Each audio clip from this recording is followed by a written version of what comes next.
It's the end of May. My kids are out of school. Summer break is upon us. I don't know where 2024 is going, but it is flying by too fast. And that means it's time to stop and rank all 13 May new releases that I saw from the worst to the best.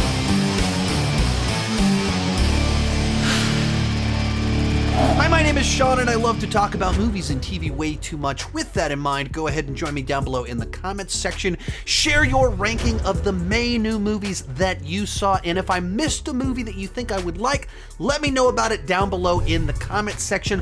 Also, a number of the movies that I saw that released in May, I actually saw them at film festivals over the last 8 months. Fantastic Fest from last year, then South by Southwest back in March, and then the Overlook Film Festival in April. With that said, let's get started. In last place, Unfrosted, the Jerry Seinfeld movie about the invention of the Pop-Tart. Now, to be perfectly clear, I'm a massive Seinfeld fan. Back in the 90s, I adored Seinfeld, quoted the show all the time, and even across all the decades when people asked, did you like Seinfeld or Friends more? I am absolutely a Seinfeld person. But him making a movie about the Pop-Tart, that's kind of interesting. There's actually a long history around this Pop-Tart joke. There's an interview that he did 12 years ago for the New York Times where he started talking about this Pop-Tart joke that he'd been writing for 2 years. I've probably been working on this for 2 years. In comedy, what you do is you think of something that you think is funny, and then you go from there. I like the first line to be funny right away. When I was a kid and they invented the Pop-Tart, the back of my head blew right off. And that got the whole thing started, that a specific part of my head blew off. Not just my head, but just the back. And then that has now turned into the Pop-Tart movie, which features punchlines that he used in that interview 12 years ago. I took one bite, and it blew the back of my head right off. And it is just a very strange experience. It feels like a made-for-TV special from the 90s. It feels like it's designed for families, like silly family comedy, but essentially it's observational humor about being a kid in 1963 and what breakfast cereal was like in 1963, in which case that would have been dated for me, and I was born 42 years ago. So it's like a movie that it's unclear, like, who is this made for? Like, it's observational humor that my mother would understand, but the target audience for a film like the actual demographics for the nature of the sophistication of the humor here, it is so dated by multiple generations. So I didn't think it was funny. I didn't think it was clever. I didn't think it was witty. And everything that makes his stand-up routine and Seinfeld the show so funny feels utterly devoid here. This is just like comedians doing silly stuff. Hugh Grant is Tony the Tiger. Get the joke? They're testing out a Pop-Tart. It worked. But a guy blew up and died. Get the joke? It's like that level of sophistication of humor that, well, it's not really humor. It's not funny. So this was a total misfire, and probably shouldn't be terribly surprising since he wrote this movie with the same team that he wrote the Bee Movie with, which I also don't think worked all that well. And he also thinks might have been a miscalculation. I made a cartoon movie about bees you may have watched as a child. If any of you felt slightly uncomfortable about the sexual undertones in the relationship between Barry the bee and Vanessa, the florist who saves his life, I would like to apologize for that now. I may not have calibrated that perfectly. Number 12, Atlas, the new Netflix movie starring Jennifer Lopez as an analyst that ends up in a mech suit battling AI android things. On paper, there's a number of reasons why this should have been a lot of fun. We don't get enough mech suit movies, and so mech suits battling AI robots, that feels like an easy win. But It's a Netflix original film, so it was guaranteed to not be nearly as good as it should be. And it's not. The basic setup at the beginning, it's familiar, but I don't mind if we're going to get some Mech Warrior stuff being familiar. But once you get into the plot of the film, literally the entire middle hour of the movie is Lopez walking around in her mech suit, making friends with her mech suit. It's not a bunch of action. It's not her battling the androids. It's just her walking around, making friends with the AI and learning to trust her AI and realizing not all AIs are bad. Just because some AIs are bad, not all AIs are bad, i.e. bigotry, even against AI, is bad, which is a really funny message coming right after the strikes of last year, where there's all these issues about Hollywood wanting to use AI to replace actors and artists. And then you put out a movie like, well, there's bad AI, but there's also good AI. And you're like, what are we doing with this movie? I was watching it thinking like, hey, I mean, I bet this cost what $50 million. It looks fine for that. Nope, cost $100 million. So I was like, oh, well, nope, I'm going to take away the handicap I was giving you there. Like, this should look much better. So another Netflix dud. Next up, Garfield the movie. I took my whole family to go see this one. All three of my kids had fun with it. I really liked it because it had like a bunch of funny things. Did you like the movie? Yes. It was better than I expected. In a certain sense, maybe that's the most important thing I can say about the film. I'm not the target audience for this movie. It is aiming for kids. My kids enjoyed it. I'll say that right up front. As for me, I felt like it's a movie that sidelined everything that makes Garfield unique and distinct in order to do all of this stuff that generic big blockbuster films have.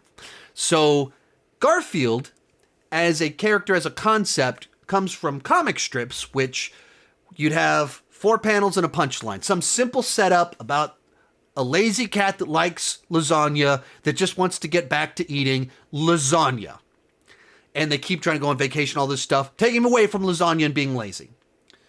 This movie is about heists, train rescues, daddy issues, and abandonment issues, which we've seen that in many movies before. The movie overtly references the fact that it's riffing on Mission Impossible. And so I just felt like to pad out the runtime, like even Garfield and Friends, the Garfield show that I grew up with, it was 6-minute segments. You'd have one at the beginning, and then you'd have one at the farm, and then you'd have one at the end. You'd have 3 of these segments, 6-7 minutes long, a couple shorts thrown in there in addition to it. And so it felt like to pad out the runtime, it was just cliches and tropes and stuff that made the Garfieldisms disappear and get distracted. It's inoffensive. It's harmless. My kids enjoyed it. But it's also forgettable because it doesn't do anything unique or interesting or that highlights Garfield and his relationship to John and Odie. It's about all the other stuff. Number 10, In a Violent Nature. Now, I saw this movie a couple months back at the Overlook Film Festival, and it seems like me and the people that I watched it with are in the minority where we weren't crazy about it. A lot of other people are loving this film. It currently has a great Rotten Tomatoes score. Some of my friends have been able to see it at early screenings. They're going crazy for it. As for me, Cody Leach and a couple other people I watched it with at Overlook, all of us were very underwhelmed by the film. The basic concept here is it's essentially a Friday the 13th-esque slasher where the story is told mostly from the perspective of the Jason Voorhees-esque character. So you're following the slasher around, seeing what he's doing, stalking the people, and killing them. Just on that premise alone, if you're a Friday the 13th fan, if you're a slasher fan, I think that you should go watch this movie. I recommend that you see this film. The novelty of the experience is worth checking out for anyone that is a slasher fan. Did it fully work for me? No. The inherent nature of following the stalker around means that he's walking through the forest for a large percentage of the runtime. And it was even a joke in before the movie started and in the Q&A afterwards. So they talked about like, hey, if you need a movie that'll put you to sleep, you can put this movie on because just like the pace of the guy walking through the forest, it's very soothing and it might put you to sleep. So be careful watching this movie. The creators of the film joked about their movie putting you to sleep. That should tell you something about the film.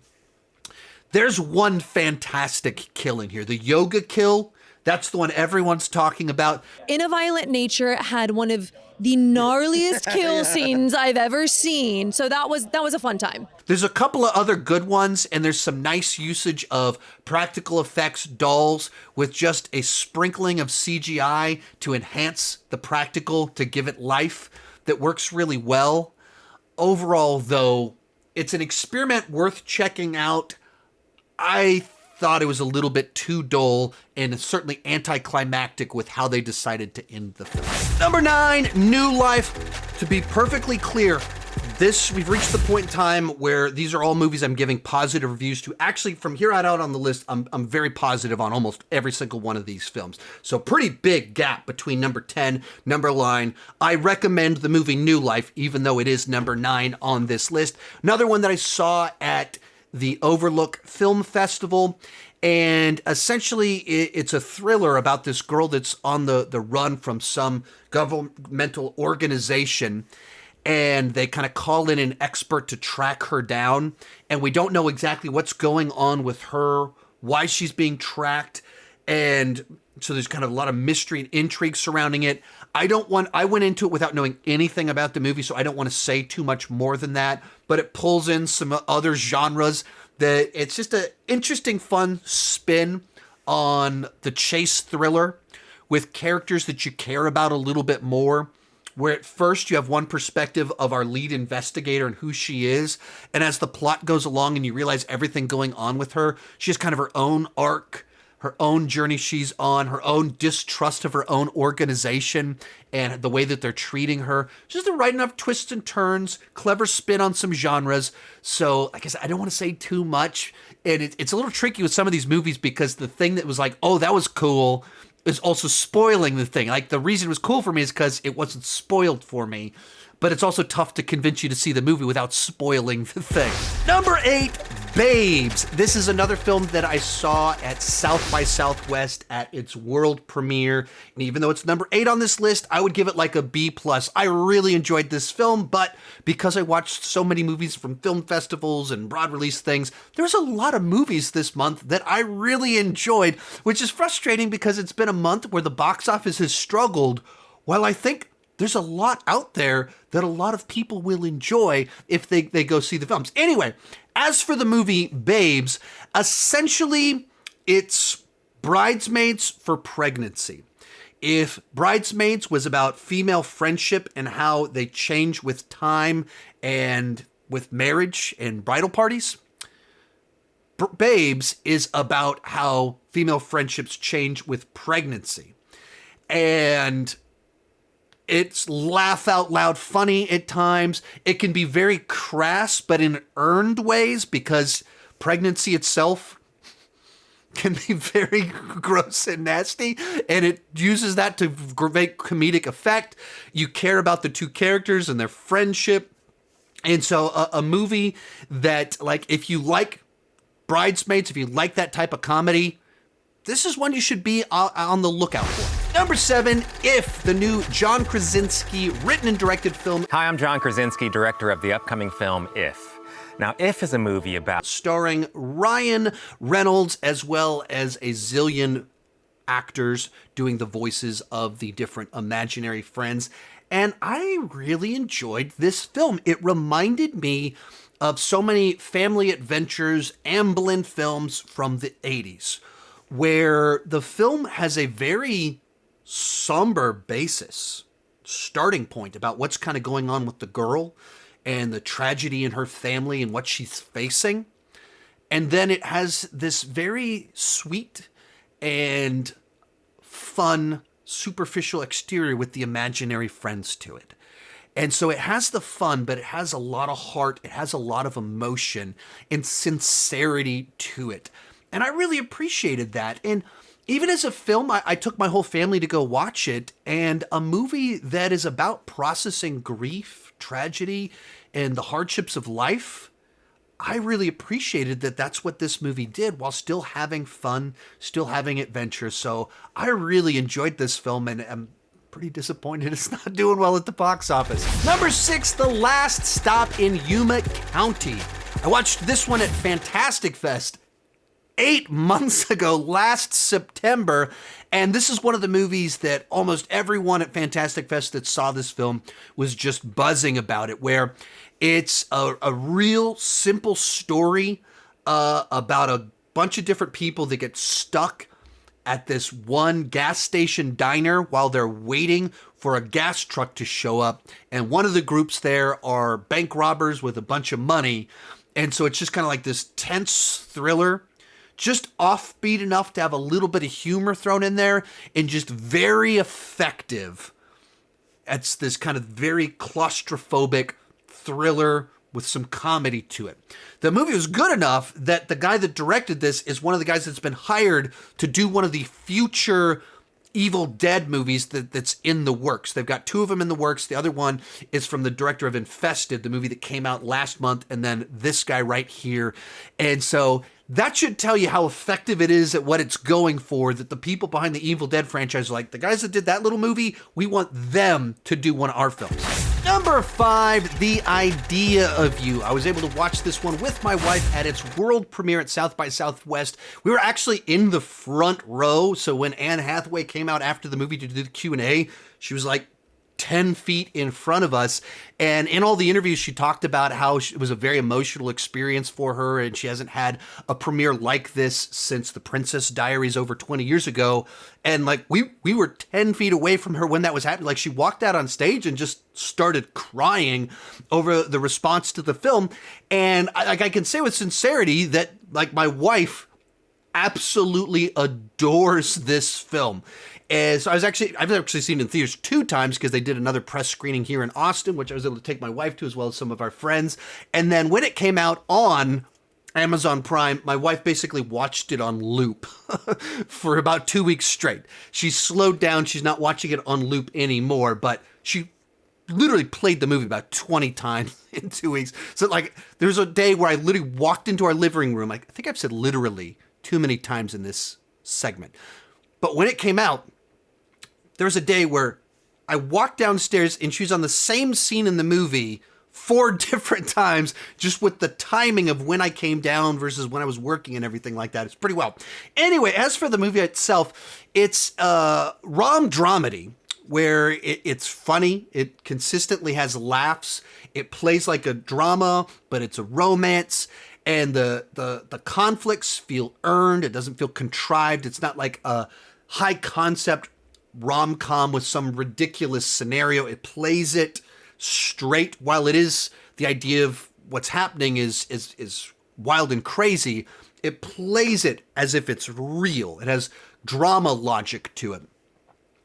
And it's about how no matter how old you are or how much success you've had, you're still finding yourself out and still figuring things out. And so it just has, it resonates really well with, I can say it certainly resonated very well for my wife. The plotline even of the movie is about this woman who turns 40 in the film. My wife turned 40 this year. And so it's just a lot there to resonate with. I think it's very well done. It's from the director of The Big Sick, the Kumail Nanjiani rom dramedy from a few years back. If you like that sort of thing, check this one out. Also, the guy that's the male lead in this was just cast as He-Man. And so riding on the success of this film and a few other things, he got cast as He-Man. So take that for what it's worth. I don't know how Boy Band turns into He-Man, but that's what has happened here. For The Fall Guy, another movie that I saw at its world premiere at South by Southwest. And that was very cool because Ryan Gosling, Emily Blunt, the whole cast were there. They had like motorcycles driving down Congress Avenue in downtown Austin. Very cool experience. I watched the movie, had an absolute blast with it. There was a ton of very positive reviews for it. I left the theater thinking to myself, man, that would be a great date night. I can't wait to take my wife to go see that movie. And then there was just a percentage of people that didn't connect with it. It made me nervous, like, oh, will my wife like this movie? Will it connect with her? Jump forward 2 months, finally comes out in theaters. I'm able to take my wife to see it. And I'm sitting there like watching her the whole movie, waiting to see her reaction. Was I right that this would be a great date night movie? I was right. It was a great date night movie.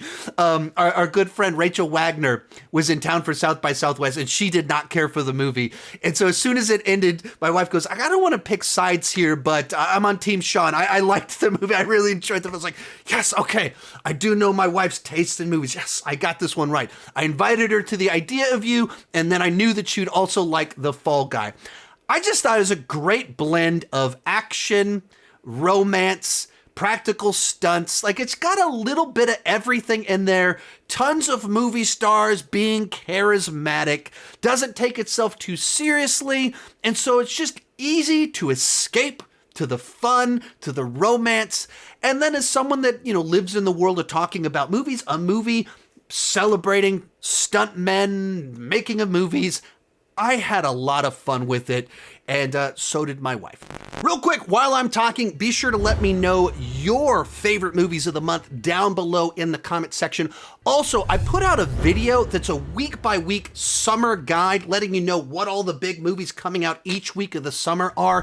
Highly recommend you check it out because so often there's these awesome smaller movies that we miss because they get lost in all the noise and they don't necessarily have all the marketing. So check that one out. I tried to be as thorough as I could be. In third, Hitman. Now, this movie comes out on Netflix in about a week, but it's had a limited theatrical release this past week. I saw this one at its Texas premiere. It wasn't at a film festival, but it was at the same theater where all of the South by Southwest premieres happened. Glenn Powell was in attendance, and he was actually inducted into the Texas Film Hall of Fame while he was there. If you don't know, he went to the same high school as me. So it's pretty cool because he invited like teachers and coaches from our high school to attend, and he thanked them for ways that they supported him back in the early days of his career. And then afterwards, they had an after party that I went to it, and I was just trying to hang out with some of my critic friends, and we were just outside. Like, I was hoping maybe I'd be able to find Glenn Powell, my close personal friend that I'd never met. And we're just outside, and Glenn Powell walks out with Richard Linklater, the director of the film, the rest of the stars of the film, and they just start taking pictures and chilling 10 feet away from us. We're just standing like, they're right there. And then Payer Waite, who I was hanging out with, she's like, you got to go meet him. You got to go talk to him. He's really nice. Don't worry about it. So she makes me walk over, introduces me to Richard Linklater, which I totally dropped the ball on that conversation because I wasn't ready to talk to him.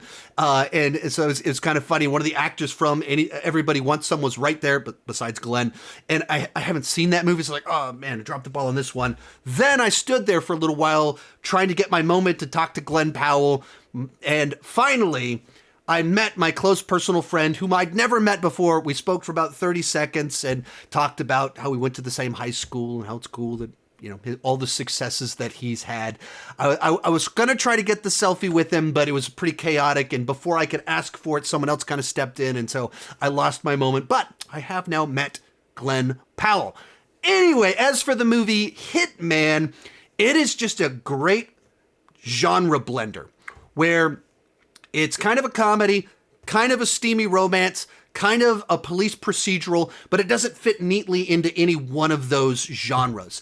The trailers, the posters kind of play up kind of the screwball costumes of what this guy in the movie is doing, and that really kind of misrepresents it. I think it makes it seem sillier than it actually is, and it doesn't sell you on what actually works about the film. It's based on a real guy and a real situation, job that this guy had here in Texas. And so it builds off of this kind of weird job that guy had and builds a story out of it in this kind of crazy scenario. And the costumes in context make more sense, but even in the movie, they're just kind of these flashes that it shows to them real quick. So I don't think they've marketed the film properly to help you understand what makes it work. What makes it funny And it's not just the silliness of it, it's the scenarios, it's the banter, it's all this other stuff.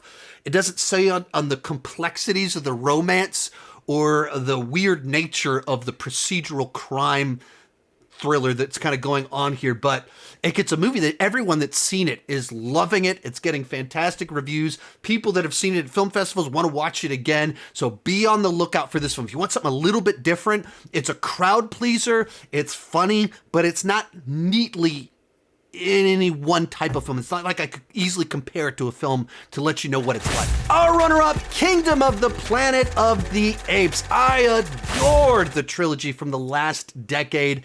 I was kind of nervous when they announced who was going to be directing this new film. It's Wes Ball, who did the Maze Runner films, and I'm not crazy about those movies. I am no longer nervous about Wes Ball directing a film. I think he did a fantastic job of continuing what I loved about that past set of films while delivering something new and different. This is the 10th movie in the Planet of the Apes franchise, and it's the first one where it really feels like we're exploring the Planet of the Apes.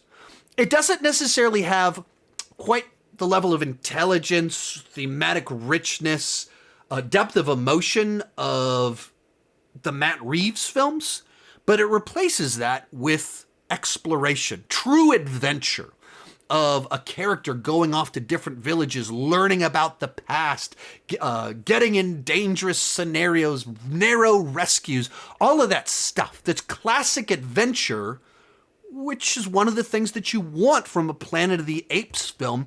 And not every movie in the franchise has to feel like a gut punch, which is what the Matt Reeves films felt like in the best way possible. And this has a slightly different tone, which I think makes for a good complement. It's a good continuation, in particular as it's exploring the idea of legacy and what, if you play out what Caesar did hundreds of years later, what would that look like? And that's what we're exploring. That's what I dug about this. But coming in at number 1, Furiosa, the latest film in the Mad Max franchise. And what I really dig about these films is that with each movie, George Miller does something different.